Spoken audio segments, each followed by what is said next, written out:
ब्रह्मर्षि श्री देवर्षि नारद जी के चरित्र का वर्णन किया गया। ब्रह्मा जी के गोद से देवर्षि नारद जी उत्पन्न हुए।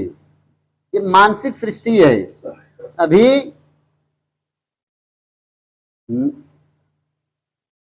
स्त्री और पुरुष की सृष्टि नहीं है, मानसिक सृष्टि। भगवान के संकल्प से ब्रह्मा जी प्रकट हुए और ब्रह्मा जी के संकल्प से नारद जी प्रकट हुए।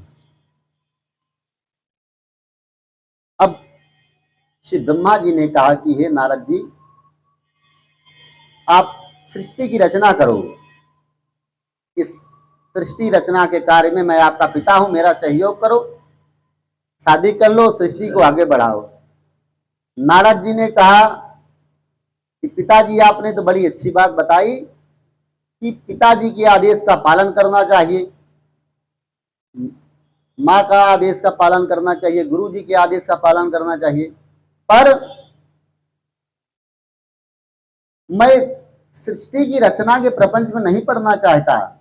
मैं भगवान नारायण का भजन करना चाहता हूं और मुक्त होकर जीवन जीना चाहता हूं। सृष्टि की रचना के चक्कर में पड़ूंगा तो मैं परेशान और दुखी हो जाऊंगा, भगवान की माया में फंस जाऊंगा। तब श्री नारद जी को ब्रह्मा जी ने श्राप दिया, अरे तू पिता की बात नहीं मानता है, बड़ा ज्ञान झाड़ता है, क्या आगे चल के तुम मेरी बात की अवहेलना कर रहे हो तो बरहण नाम के तुम गंधर्व बनोगे और 50 स्त्रियों के साथ में तुम्हारी शादी होगी, एक के साथ में नहीं कर रहे हो। उसके बाद तुम दासी पुत्र में किसी दासी के पुत्र के रूप में जन्म लोगे। इस प्रकार से नारद जी ने श्राप स्वीकार कर लिया, पर अपनी प्रतिज्ञा उन्होंने नहीं तोड़ी। तो जो अपनी प्रतिज्ञा में दृढ़ रहता है उसके ऊपर भगवान कृपा करते हैं। गंधर्व बने आगे चल के श्री नारद जी, और गंधर्व बनते हैं। वो बरहण नाम के गंधर्व, ब्रह्मा जी की सभा लगे हुई थी, समस्त महाअप्सराएं गंधर्व विराजमान थे, और रंभा को देख के वो बरहण नाम के गंधर्व से उनका मन मोहित होता है। फिर वहां से ब्रह्मा जी के श्राप के कारण फिर देवर्षि नारद जी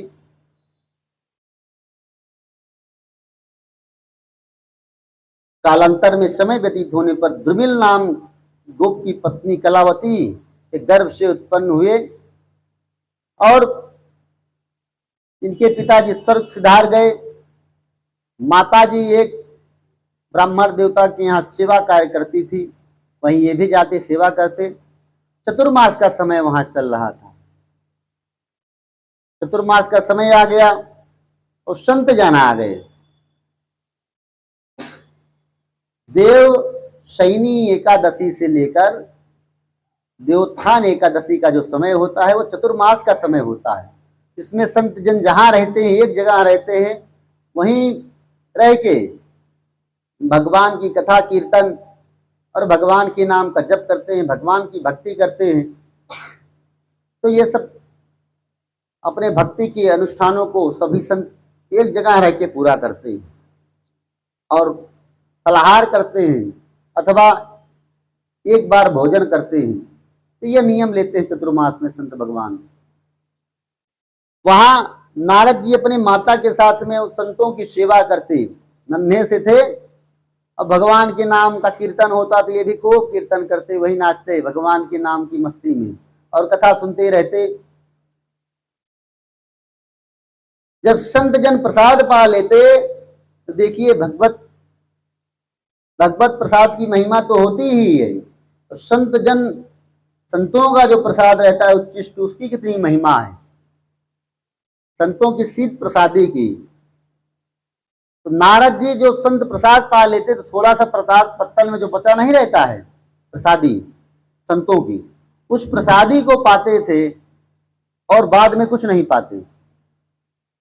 जो बच जाती प्रसादी संतों की पत्तल में वही पा लेते और शाम को कुछ नहीं पाते थे। इतना करते करते 4 महीने जब तक वो संत थे, वैसे ही ध्यान करने लगे, वैसे ही भगवान की कथा सुनने लगे, कीर्तन करने लगे। संतों की कृपा से और भगवान के नाम के जप के प्रभाव से, संतों की दिव्य प्रसादी पाने से देवर्षि नारद जी की हृदय की समस्त कामनाएं वासनाएं नष्ट हो गई। दिव्य निर्मल ज्ञान इनके हृदय में प्रकट हो गया, दिव्य भगवान के प्रति प्रेम प्रकट हो गया। चतुर्मास संतों का पूरा हुआ, जाने लगे संत भगवान। नारद जी ने कहा भगवान हमको भी ले चलिए, मैं भी भजन करूंगा।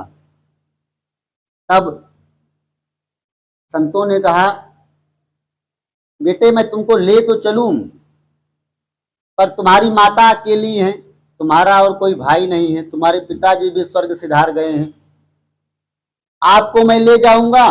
लोग कहेंगे देखो कैसे संत थे, सेवा किया इसने और आखिरी में बहला फुसला के बालक को भी ले गए, इसकी मां ने सेवा किया, यही फल मिला। अभी तुम छोटे हो, हम तुम्हें मंत्र यहां दे देते हैं। भगवान के नाम की संतों ने दीक्षा प्रदान की, भगवान के रूप का ध्यान प्रदान किया नारद जी को कि आप ये मंत्र जपते जपते स्वयं भगवान का दर्शन करोगे और जब तक आपकी माता जी हैं तब तक उनकी आप सेवा करिए, और उसके बाद में फिर वन में आ जाना, संत बन जाना, भगवान का भजन करना। नारद जी मान गए, अपना बाल हट छोड़ दिए, संतों के आदेश का अनुकरण किया नारद जी ने, और हर जगह जहां भी रहते वहां भगवान का नाम जपते रहते। इनकी माता जी का भी देहांत हो गया एक दिन, और नारद जी के आगे पीछे कोई नहीं था। नारद जी ने मन में विचार किया क्या किया जाए, याद आ गई अरे संत भगवान आए थे जिस दिशा से वन में, वही मैं चलता हूं। उत्तर दिशा में चल दिए वन में जाके, और जाते हुए भगवान के नाम का कीर्तन करते हुए जा रहे हैं। श्रीमन्नारायण श्रीमन्नारायण श्रीमन्नारायण नारायण नारायण श्रीमन्नारायण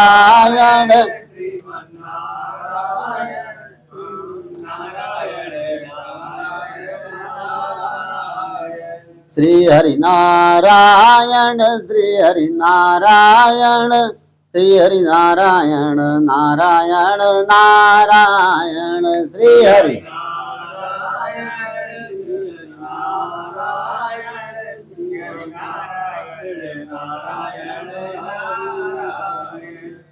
लक्ष्मी नारायण लक्ष्मी नारायण लक्ष्मी नारायण नारायण नारायण लक्ष्मी नारायण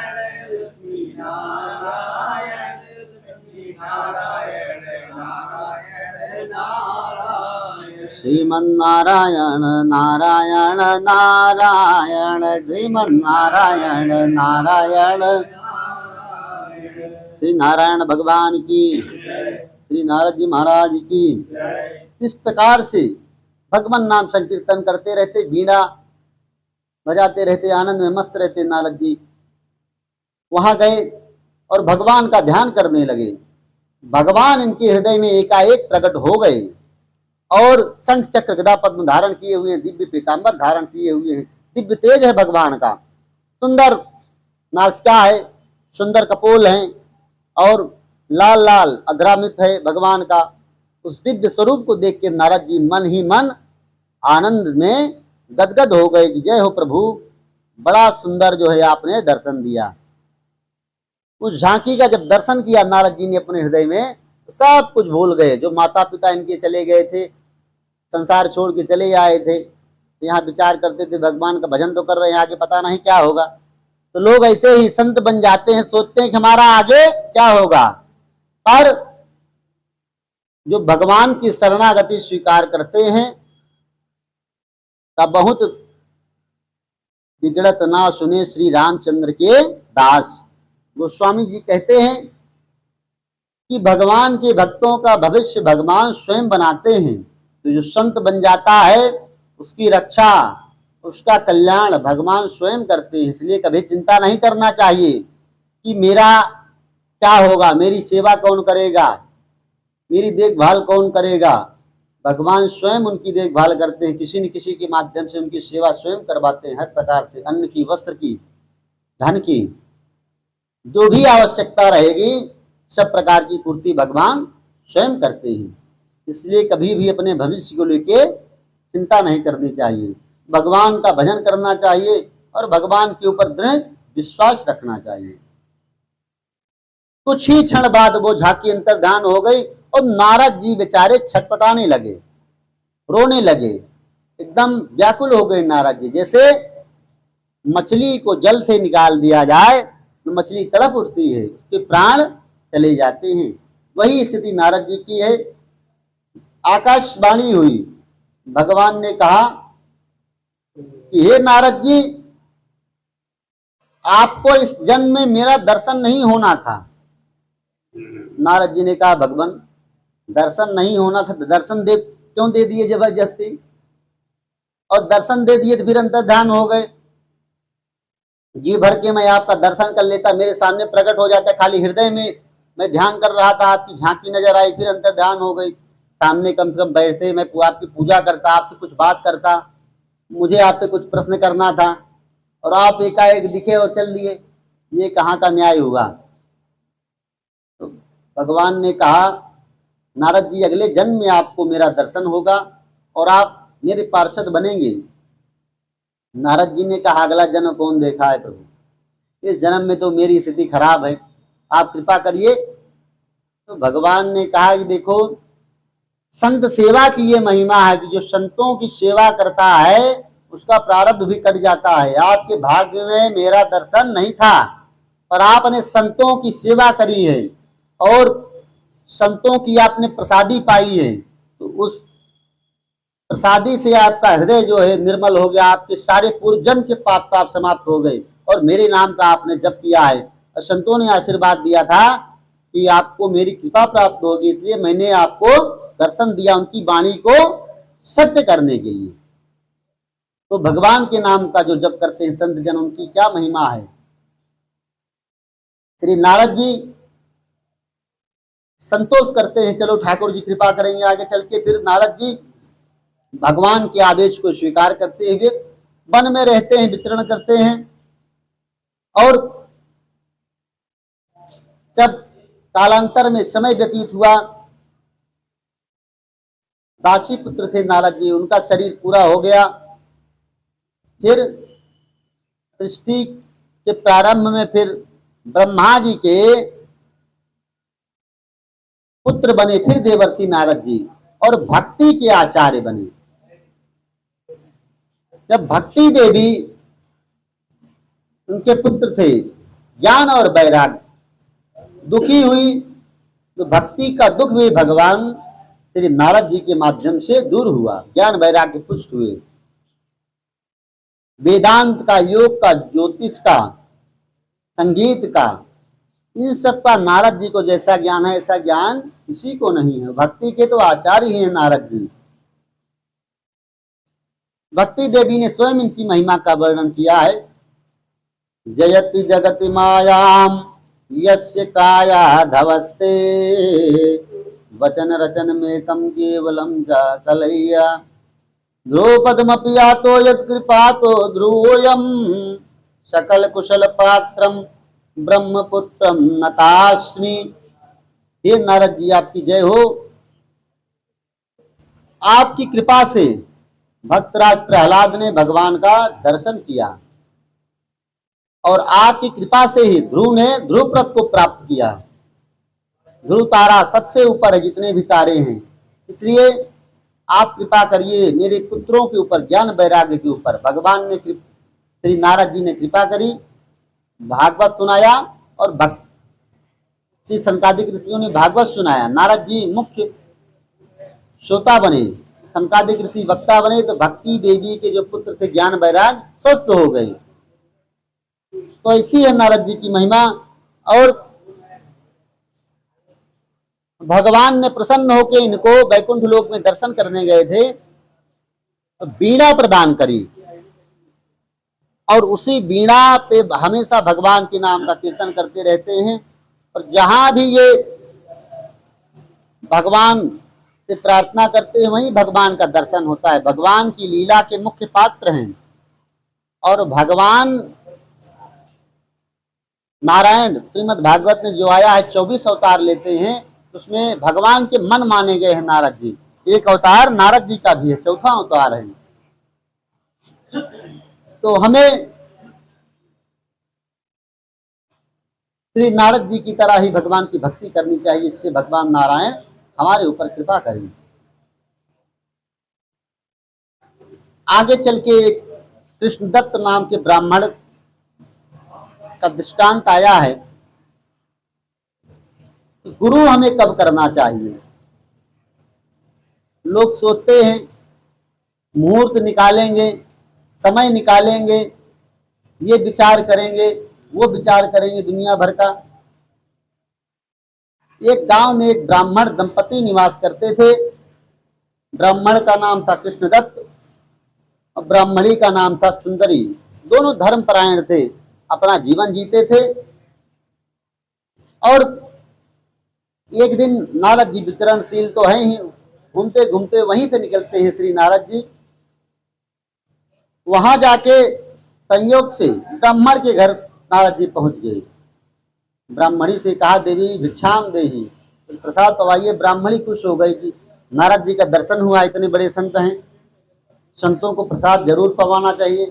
गई, भगवान विराजिए, बढ़िया बढ़िया पकवान तैयार किया और नारद जी को ब्राह्मणी ने प्रसाद पवाया।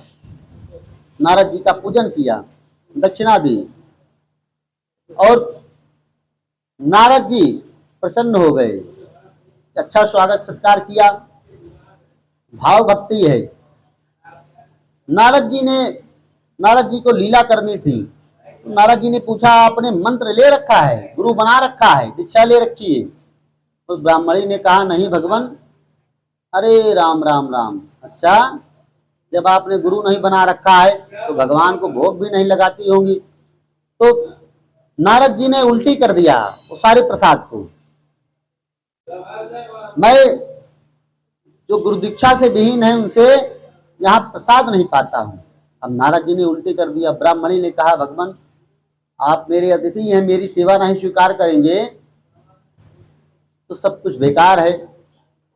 तो उसने कहा क्या करूं मैं? नारद जी ने कहा अगर तुम्हें सेवा करनी है तो दीक्षा ले लो, तब मैं सेवा स्वीकार करूंगा। तो ब्राह्मणी ने कहा भगवान आपसे अच्छा गुरु कौन मिलेगा, आप ही मुझे दीक्षा दे दीजिए, मैं तुरंत नहा धो के आती हूँ। और सब फूल वगैरह ले आई, फल ले आई, सब सामग्री ले आई और तुरंत नारद जी ने उन्हें कंठी पहना दिया और राम नाम सुना दिया। अब नारद जी ने प्रसाद पाया और नारद जी ने कहा कि देवी देखो, दीक्षा विहीन जो भी रहेगा उसके हाथ का छूना नहीं पाना, प्रसाद नहीं पाना है तुमको। ब्राह्मणी ने कहा जी गुरु जी आप जैसे कहेंगे वैसे ही करूंगी। ब्राह्मण आए, ब्राह्मण देवता, और घड़े में जल रखा था। जैसे ही गए लेने के लिए ब्राह्मणी ने कहा राम राम अभी आप दीक्षा नहीं लिए हो, बैठो यहाँ, वहां न जाना चौके में, अंदर रसोई में। अब श्री ब्राह्मण देवता वहीं विराजमान हैं और ब्राह्मणी जल ला के देती है उनको। देवी जल पीते हैं, फिर भोजन करते थे पहले ब्राह्मण देवता। तो देवी जो पत्नी थी वो भोजन उनकी प्रसाद पाती थी, पति थे, और प्रसाद नहीं पाती, प्रसाद इनको पवा देती है। फिर तो प्रसाद बच्चा है ले जाके पशुओं को खिला देती है या किसी को दे देती है अथवा नाली में फेंक देती है। उसके पश्चात चौका लगाती, फिर प्रसाद पाती। ब्राह्मण ने कहा अरे तेरी बुद्धि खराब हो गई, पति तो देवता माना जाता है, मेरी इतनी सेवा करती थी, किसने तुम्हें ये पाठ पढ़ाया उल्टा सीधा? ओहो, उसने बताया मैंने दीक्षा ले लिया नारद जी महाराज से, और जो दीक्षा से विहीन है उसकी प्रसादी मैं नहीं पाऊंगी। आप पहले दीक्षा लो तब मैं आपकी प्रसादी पाऊंगी। पति है तो क्या हुआ? अब ब्राह्मण बड़ा क्रोधित हुआ और उल्टा सीधा बकने लगा। अब फिर तो भी वो मानी नहीं, अपने नियम की बिल्कुल पक्की थी जैसे पार्वती जी। उनको नारद जी ने उपदेश दिया था ना, तो बिल्कुल जब आए थे संत जन परीक्षा लेने,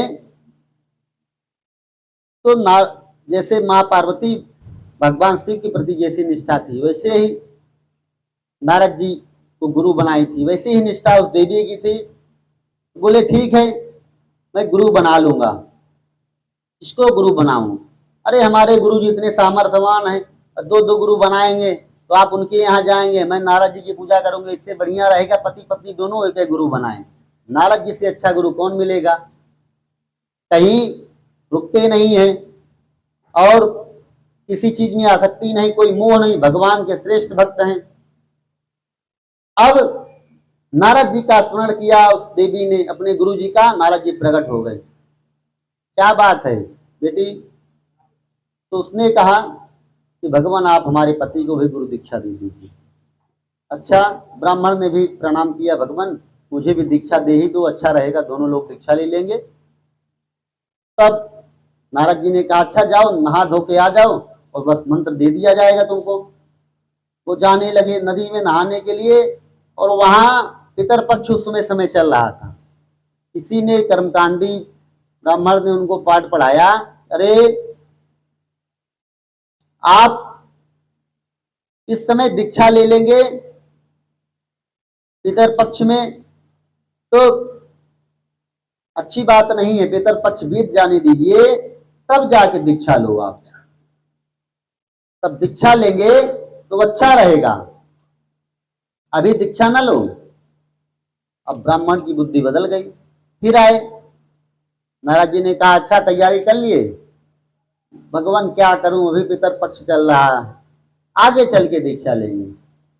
अब आगे ऐसे वो टाल मटोल करते रहे। नारद जी बोले कि अरे इसको लगता है भक्ति तो है नहीं, ये दीक्षा उक्षा नहीं लेना है, भगवान का नाम नहीं जपना है।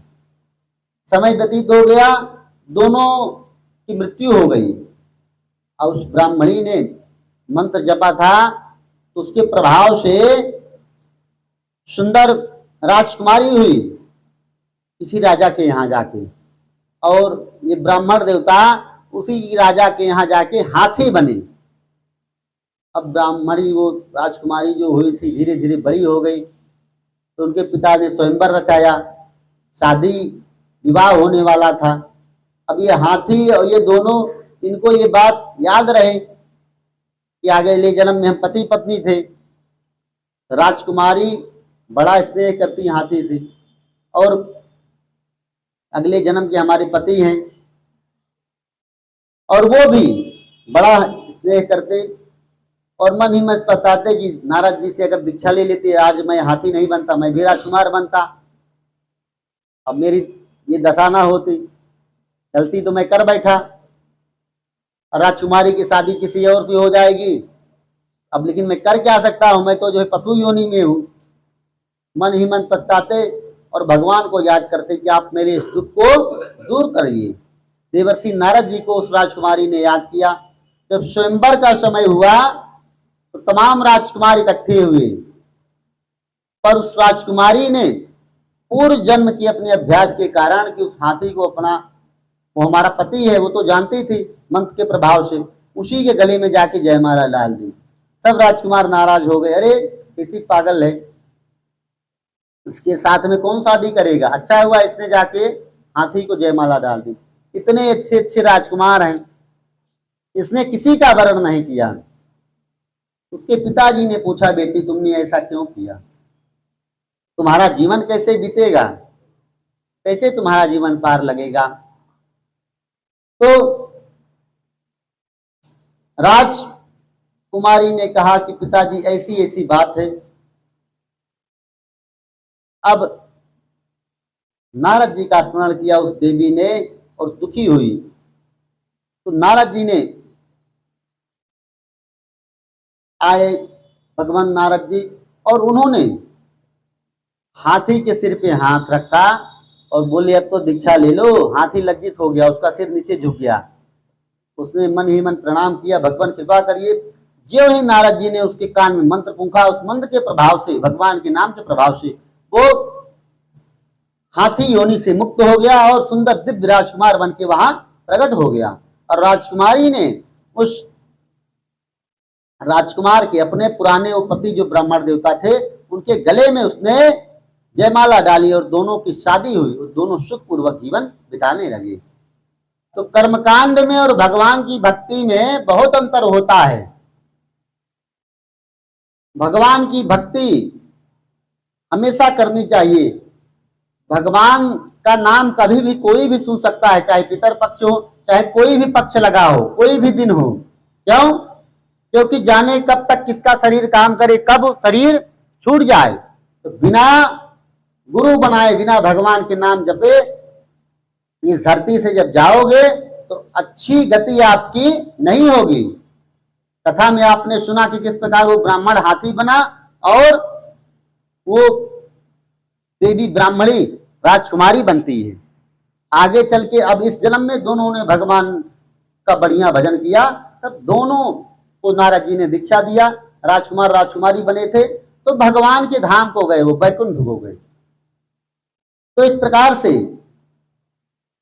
जब हमको अनुकूल गुरु मिल जाए और जब समय मिल जाए तो समय रहते भगवान का नाम सुन लेना चाहिए, भगवान की शिक्षा ले ली चाहिए। गुरु बिन होय कि ज्ञान, बिना गुरु के ज्ञान नहीं होता है। और ब्रह्मा जी के समान अथवा भगवान शिव के समान ही उसकी सामर्थ्य क्यों न हो। गुरु बिन भव निधि तरहि न कोई, जो बिरंच शंकर सम होई। ब्रह्मा जी के समान अथवा शिव जी के समान होता है कोई भी, तो भी गुरु बनाना ही पड़ता है उससे, इतना सामर्थ्यवान हो। क्योंकि भगवान भी अवतार लेते हैं श्री राम के रूप में, श्री कृष्ण के रूप में, तो वो भी गुरु बनाते हैं। तो गुरुजनों के कृपा से ही हमारा कल्याण होता है। समय नहीं देखना चाहिए, तब समय है जब आपका मन भगवान की तरफ लग जाए, चला जाए, अनुकूल योग्य गुरु मिल जाए तो गुरु बना लेना चाहिए और उसी से हमारा आपका सभी का कल्याण और मंगल होता है। आगे की कथा हम सभी कल श्रवण करेंगे। परम पावन देवर्षि श्री नारद जी के चरित्र का इस प्रकार से वर्णन किया गया। जो भी इस चरित्र को सुनता है भगवान की भक्ति का वो पात्र बनता है, भगवान की कृपा प्राप्त करता है और भगवान के नाम में उसका मन लगता है। भगवान के नाम का प्रचार करने वाले, भगवान की भक्ति के प्रचार करने वाले देवर्षि नारद जी इस जन्म में जो भी भगवान को प्राप्त करना चाहते हैं वो उन्हें भी दीक्षा लेनी चाहिए। और जिस प्रकार से नारद जी ने 84 सूत्रों में भक्ति के सिद्धांतों की रचना करी है, तो उस प्रकार से उन्हें भी भगवान की भक्ति करनी चाहिए, भगवान का नाम लेना चाहिए, तो भगवान उनके ऊपर भी कृपा करते हैं। भक्ति के आचार्य हैं श्री नारद जी। जय जय श्री सीताराम। श्री राम जय राम, जय जय राम, श्री राम श्री राम जय राम, जय जय राम, श्री राम श्री राम जय राम, जय जय राम, श्री राम कमला बिमला मिथिला धाम, कमला अवध की जरजू सीताराम, अवध की जरजू श्री राम जय राम, जय जय राम, श्री राम जय राम, श्री राम जय राम, जय जय राम, श्री राम जय राम, जय जय राम। श्री सीतारामचंद्र भगवान की, श्री हनुमान जी महाराज की, श्री कामतानाथ भगवान की, श्री चित्रकूट धाम की, श्री मंदाकिनी गंगा की, श्री त्रिमुनि भगवान की, श्री सत्येंद्र सूर्या जी की, श्री वृंदावन बिहारी की, श्री बाके बिहारी की, श्री राधा कृष्ण भगवान की, श्री सदगुरुदेव भगवान की, श्री महाराज जी की। जय जय श्री सीताराम, जय जय श्री राधे श्याम। हर हर महादेव शंभो काशी विश्वनाथ गंगे।